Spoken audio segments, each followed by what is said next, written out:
It's funny how difficult it can be to keep a promise you make to yourself. You say, "Tomorrow, I'm going to start exercising." Tomorrow comes and you say, "I'll start Monday." You tell yourself you're going to be more careful with your money. You're going to read more. You're going to get up earlier. You're going to finally take that thing seriously. And somehow, breaking that promise doesn't feel like a big deal. But let somebody else depend on you, and suddenly things change. Suppose you've got an important presentation for your company tomorrow. Maybe there's a deal riding on it. Your reputation is on the line. You know what happens? You don't say, "Well, I'll prepare when I feel like it." No. You probably stay up late thinking about it. You go over the numbers. You practice what you're going to say. You think about the questions they might ask, because you gave your word, and somebody else is counting on you. And there's another interesting thing I've noticed. If somebody hurts you badly, you don't just forget about it. That thing stays with you. You think about it in the shower. You think about it driving home. You replay the conversation. And because it matters to you emotionally, you don't have much trouble remembering it. But your health, your financial future, your education, your plans, those things matter enormously to your life. But because they don't hurt you immediately when you neglect them, you give yourself permission to break the promise. And that's where the trouble begins. You see, the promise you make to yourself is still a promise. Nobody else may know that you broke it. Nobody may call you out. Nobody may even notice, but you know. And every time you tell yourself you're going to do something and then don't do it, you're teaching yourself something about your own word. So maybe the question isn't, how do I become more disciplined? Maybe the better question is, how do I become a person who can trust his own word? Because once you can trust yourself, a great many things in life begin to change. Why you keep breaking promises to yourself. Think about the 3 kinds of promises a man makes in his life. When you make a promise to your employer, to a client, to a business partner, there is a consequence attached. You feel it the moment you consider breaking it. Your income is at stake. Your reputation is in the room. Your career may be affected. That consequence is immediate, real, and uncomfortable. So you show up, you prepare, you deliver, not always because you felt like it, because the cost of not doing it is right there in front of you. When you make a promise to your family to be home by a certain time, to handle something that needs handling, to be present in a way your children are counting on, the consequence is emotional and it arrives quickly. The look on a child's face, the quiet disappointment of your spouse, you feel it. And so you find a way to follow through, even on the hard days. But a promise to yourself? When you decide you're going to start exercising, and you don't, what happens in the next 5 minutes? Nothing. The morning continues. Breakfast is eaten. The day begins. There is no call from someone you have let down. There is no immediate discomfort that demands your attention. The consequence is real, but it is distant. It lives months or years from now in the form of diminished health, unbuilt savings, or an unrealized version of yourself. And the human mind is not built to respond with urgency to distant consequences. It responds to what is immediate, what is right here, right now. And in the immediate moment, breaking a promise to yourself costs you almost nothing you can feel. That is why comfort makes self-betrayal feel harmless. Because in the short term, it is. You eat the easier breakfast. You sleep the extra hour. You skip the difficult task. Nothing bad happens this morning. What happens is quieter and slower than that. What happens is that your estimation of your own word goes down a fraction, and your estimation of what you are capable of goes down with it. Not dramatically, imperceptibly. Until one day you look at a new goal and your first thought beneath the surface is, "I've heard this before from myself." So perhaps the problem is not that you don't care about your future. Perhaps you've simply made it too easy to disappoint yourself. The promise was made in the evening when motivation was high and consequences felt real. The reckoning came in the morning when comfort was present and the consequence was still days away. Once you understand that, you can begin to change the way you make promises in the first place. Start making smaller promises you can actually keep. Let me tell you what I have found to be true about promises. A promise that is too large is not an act of ambition, it is an act of avoidance. When you say to yourself, I am going to completely overhaul my finances, or I am going to exercise every single day without exception, it feels good in that moment. There is a kind of satisfaction in the scale of the commitment. You feel the forward motion of it before you have taken a single step. And that feeling, the feeling of having decided something significant, can be enough to release the pressure that built up around the issue, which means you feel better without having done anything yet. And then the morning arrives, and the promise is now concrete. It has a cost attached to it. And if that cost is steep enough, if the commitment was ambitious enough that keeping it requires a version of yourself you have not yet built, the mind will find reasons to renegotiate, and the renegotiation is usually successful. So, instead of making a promise to exercise every day, make a promise to walk for 20 minutes tomorrow morning. Not this week. Tomorrow morning, one walk. That is the promise. Instead of promising to completely fix your finances, promise to write down every dollar you spend this week, 7 days. Every dollar, that is the promise. Instead of promising to read more, promise to read 10 pages before you go to bed tonight. Now, I know what some of you are thinking. That sounds too small. That sounds like settling, and I want to address that directly. The goal of a small promise is not to accomplish small things. The goal of a small promise is to become a person whose word means something, starting with your word to yourself. You are not building a schedule. You are building evidence. Evidence that when you say you are going to do something, you do it. And that evidence, accumulated over days and weeks, changes the way you see yourself. Ralph Waldo Emerson wrote that a man is what he does all day, not what he intends, not what he resolves, what he actually does, repeated across the hours of his ordinary life. A small kept promise, done every day, makes you the kind of man who keeps his promises. A grand unkept promise, repeated every week, makes you something else. The size of the promise is not what earns you self-respect. The keeping of it is. Start small enough that failure is not an option. Keep it long enough that keeping it becomes habit. And once you start keeping those smaller promises, something happens that is worth more than the promise itself. You are not just changing your schedule, you are changing the way you see yourself. Every kept promise builds self-trust. There is a kind of confidence that does not come from reading about confidence, or thinking about it, or listening to someone describe it. It comes from a very specific experience. The experience of saying you are going to do something, and then doing it. Think about what it feels like to get up when you said you would, not when it was easy. On the morning when the covers were heavy and the alarm was unwelcome, and part of you had a very reasonable argument for why one more hour would not hurt. And you got up anyway, because you said you would. That feeling is not complicated, but it is real, and it does something to your relationship with yourself that motivation and intention alone cannot do. It gives you evidence. Evidence that your word has weight.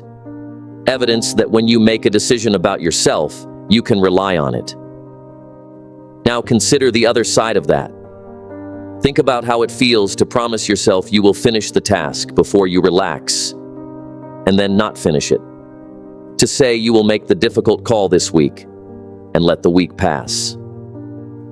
To tell yourself you will save a certain amount from this paycheck, and spend it instead. Each of those moments feels small on its own. But each one is a deposit into a different kind of account, an account that says, my word to myself is negotiable. My promises to myself are subject to revision when the moment arrives.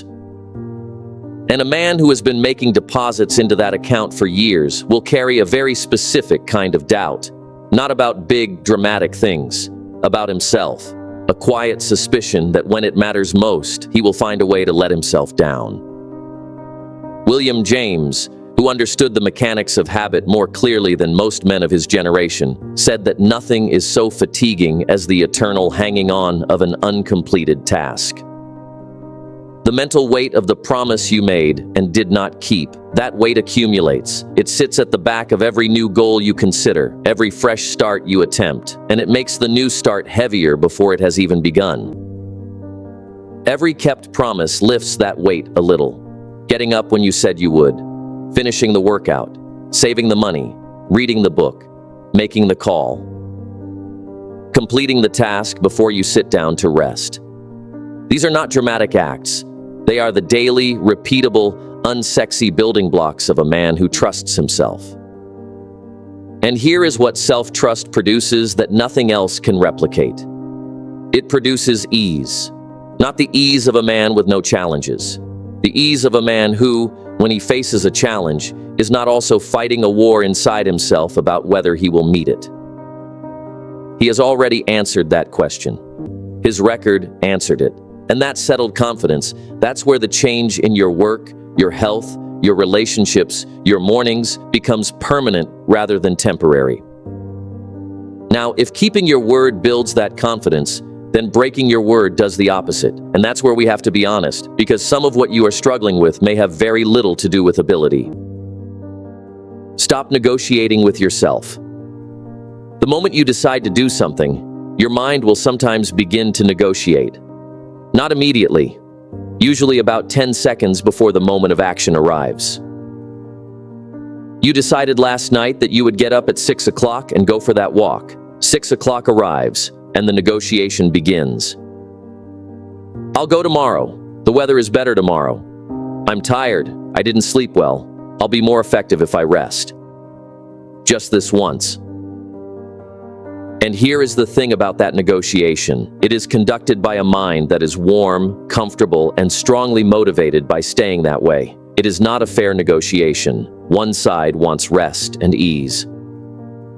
The other side wants the version of your life you said you wanted last night. And the side that wants rest and ease has home advantage at 6 in the morning, so don't negotiate. I mean that seriously. 6 o'clock is not the time to decide whether you are going to exercise. That decision was made at 9 o'clock last night. 6 o'clock is simply the time to carry out a decision that has already been made. The moment you treat it as an open question again, the moment you allow the negotiation to begin, you have already lost most of the ground. Because the negotiation is not honest, it is not a genuine weighing of the facts.